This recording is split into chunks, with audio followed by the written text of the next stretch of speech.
Have you ever finished a project with your team only to find out everyone remembers doing the work differently? This isn't just forgetfulness, it's a psychological trap called egocentric bias that sabotages every collaborative effort we know. Let's start with the basics. When we work in groups, egocentric bias causes us to prioritize our own ideas and opinions over those of our teammates. Instead of merging perspectives, we often cling to our initial views, which leads directly to collaboration challenges and suboptimal results.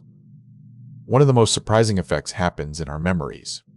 Research shows that people often claim their collaborative partner's recollections as their own.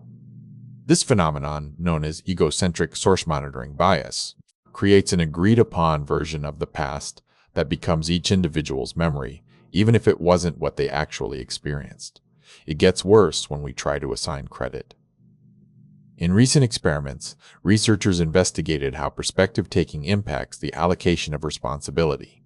They found that without intervention, individuals tend to take excessive credit for group success while minimizing their own failures, creating a skewed view of who contributed what. This bias isn't limited to casual projects.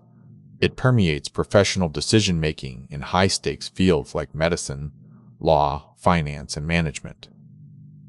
When leaders or experts fall into this trap, they might make decisions based on their own cognitive filters rather than the full scope of available data from the entire group.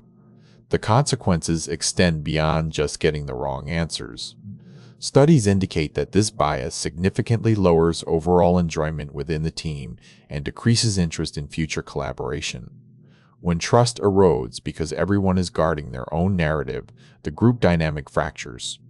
To fix this, we must actively practice perspective-taking to counteract these natural tendencies. By forcing ourselves to genuinely understand teammates' viewpoints, we can prevent the distortion of memory and responsibility that leads to conflict in failed projects. So there you have it. Egocentric bias is silently rewriting our team's history and stealing our credit.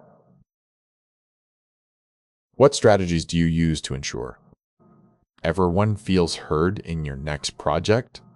Let me know in the comments.